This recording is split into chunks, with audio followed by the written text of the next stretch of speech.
ایک ایسا انسان جس نے تھاؤزنڈز آف ڈالر اور دنیاوی منفعت کو لات مار کر قرآن و حدیث سے عوام کو جوڑنے کی کوشش کی، وہ انسان غلط ہے؟ یا پھر وہ لوگ جنہوں نے اسلام کے نام پر ملینز آف ڈالر کی ریونیو جنریٹ کر کے اپنی جائیدادیں بنائی اور بھولی بھالی عوام کو اندھی کھائی میں ڈھکیل دیا، جس کا اینڈ ریزلٹ جہنم ہے؟ انجینئر محمد علی مرزا دور جدید کا ایک ایسا شخص جو کسی تعارف کا محتاج نہیں، مگر اس دعوت کی کامیابی کا ایک تلخ پہلو یہ بھی ہے، جہاں ایک طبقہ دلی عقیدت رکھتا ہے وہیں ایک خاص طبقہ نفرت بھی کرتا ہے۔ وہ بھی تکڑے ہو جائیں جڑے کہتے بابے شاہ ہی کوئی نہیں۔ علماء نے انجینئر محمد علی مرزا کی فریڈم آف سپیچ ختم کرنے کی کوشش کی، مقدمے کیے، جان لیوا حملہ کیا۔ وہ بندہ دلیر ہے۔ قرآن و حدیث بیان کرنے پر جھوٹے الزامات لگائے کہ مرزا صاحب آنے والے وقت میں نبوت کا دعویٰ کرنے والے ہیں۔ ہم تو اچھا گمان رکھتے ہیں، لیکن جہاں تک لگ رہا ہے مرزا صاحب اپنے آپ کو امام کہنا بھی شروع کر دیا ہے، اور آگے چل کے کوئی بعید نہیں ہے کہ امام مہدی ہونے کا دعویٰ بھی کر دیں۔ انجینئر محمد علی مرزا صاحب کے جو آپ نے مقاصد بیان کیے ہیں، تو ان کا جو طریقہ واردات ہے وہ پھر کیا ہے؟ ہاں، یہ بڑا زبردست سوال ہے۔ انجینئر علی مرزا کا مقصد اسلام پر اٹیک کرنا ہے۔ یہ سب دیکھ کر ذہن میں ایک ہی سوال آتا ہے، آخر کیوں؟ اس ٹاپک کی طرف آؤں کہ ان لوگوں کو مسئلہ کیا ہے مجھ سے، تو وہ تو درجنوں باتیں گنوائی جا سکتی ہیں، لیکن اگر اسے سم اپ کیا جائے نا، تو میں نے وہ مینلی 3 چیزیں ڈھونڈی ہیں، ان کے اوپر میں انشاءاللہ مختصر گفتگو کروں گا، تاکہ جن لوگوں کو ابھی تک نہیں پتا کہ انجینئر صاحب نے کون سی مصیبت ان کے لیے کھڑی کر دی ہے، انہیں پتہ چل جائے۔ پہلی جو آپ سمجھ لیں میرا مقدس جرم ہے کہ میں تمام مسلمان فرقوں کو مسلمان سمجھتا ہوں۔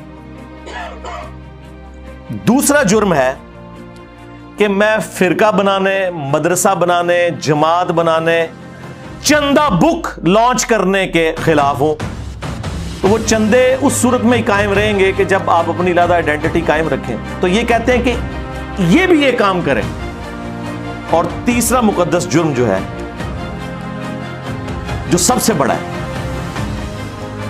جو ہماری دعوت کی بنیاد ہے، وہ ہے خاموشی کا بائیکاٹ۔ بالکل۔ اب پوچھیں گے کہ یہ جو بات تم نے ممبر سے بیان کی ہے، یہ کہاں لکھی ہوئی ہے؟ اور بتانا ہمیں آپ نے اللہ اور اس کے محبوب صلی اللہ علیہ وآلہ وسلم کی تعلیمات کی روشنی میں ہے، کیونکہ دین آسمانوں سے نازل ہوا ہے۔ دین اجمیر شریف، بغداد شریف، دیوبند شریف، بریلی شریف والوں نے نہیں بنایا۔ اور قصیدہ غوثیہ کے عامل تھے، فرماتے ہیں کہ جب شوق اور محبت کے غلبے سے پڑھتے تھے، کبھی کبھار ایسا ہوتا تھا کہ 4 پائی جس پر بیٹھے ہوتے تھے محترم حاجی عبد الرحمن صاحب رحمۃ اللہ علیہ، جو آپ کے والد گرامی ہیں، وہ ہوا میں اڑنے لگ جاتی تھی بطور کرامت۔ سنے میں اس میں ایک واقعہ اور بھی ہے، وہ بھی سنا دیتا ہوں۔ فتوے والے نہ سنیں، دوسرے سنیں، دل والے سنیں۔ غوث پاک نے نگاہیں جھکائیں، فرمایا مجھے فرشتے نے بتایا کہ اس نے ایک مرتبہ آپ کو دیکھا تھا، اس نے آپ کو دیکھا تھا اور دیکھ کر بہت خوش ہوا تھا، منہ نہیں بٹیا سی، تیوری نہیں چڑھائی تھی، برا نہیں، بلکہ دیکھ کر خوش ہوا کہ واقعی اللہ کے ولی ہیں۔ جب اس نے فرشتے نے گواہی دی، فرمایا جا، اللہ نے تیرے باپ پر رحمت کر دی ہے۔ اس نے کہا میں نے اپنے باپ کو بہشت میں دیکھ لیا ہے۔ جہاں یہ ان پڑھ مولوی ایک طرف گڑی ہوئی کرامتوں کا چورن بیچ کر فرقہ کھیل رہے تھے، تو وہیں دوسری طرف علی مرزا لوگوں کو کتاب سے جوڑ رہا تھا۔ نا کہانی بند کرو، سوشل میڈیا کی وجہ سے آپ لوگ ایکسپوز ہو چکے ہیں۔ ایک جے پی جی ہم لگائیں گے کہ آپ کے بزرگ کیا کر کے گئے۔ مرنے سے پہلے اے مسلمان کر لے اس پہ غور، کتابوں کا خدا اور ہے، بابوں کا خدا اور، کتابوں کا دین اور ہے، بابوں کا دین اور۔ تو صحابہ کرام کو تو دماغ میں نہیں تھا کوئی بندہ اڑ سکتا، تو ورنہ کوئی ایسی بات ہونی چاہیے تھی نا، کیونکہ اس زمانے میں لوگ اڑا نہیں کرتے تھے۔ یہ ایوولوشن شاید ہو گئی ہے کہ اب لوگ اڑنا شروع ہے۔ یہ وہ ایوولوشن ہے جی ڈارون بھی نہیں مانتا۔ وہ کہتے ہیں پرندے سن تھلے آئے تو این جو ہے تو یہ جڑی یعنی صوفیاں دی اور مولویاں دی ایوولوشن ہے تو بڑی ڈاڈی ہے۔ اس زمانے میں یہ کوئی باتیں نہیں وقت۔ حدیث کچھ اور کہہ رہی ہے، رزلٹ کچھ اور نکال۔ آیت میں لکھا ہے ایاک نعبد و ایاک نستعین، اور تشریح میں یا شیخ عبد القادر جیلانی مدد، یا بہاول حق بیڑا تک یا معین الدین چشتی پار لگا دے کشتی. ہاں بری بری سرکار بری کھوٹی قسمت کر دے ہری. یہ تفسیر میں لکھا ہوا ہے قرآن کے اندر. اس پلیٹ فارم کی برکت سے ایسا اتحاد امت ہوا ہے کہ سارے فرقے ان کی پبلک اپنے فرقوں اور بزرگوں کو چھوڑ کر نبی الاسلام کے ساتھ اٹیچ ہو گئے, اور جو مخالفین تھے وہ آپس میں اکٹھے ہو گئے. دونوں طرف اتحاد امت ہو گیا. جو لوگ دین کو لے کے سیریس تھے وہ اس دعوت کے ساتھ اٹیچ ہو گئے. حق وہی ہے جو قرآن و سنت میں ہے. ہاں باقی سب کی اپنی اپنی تعبیرات ہیں, اپنی اپنی آراء ہیں. کسی کی ذاتی رائے, کسی کی ذاتی تحقیق ہم پر حجت نہیں ہے.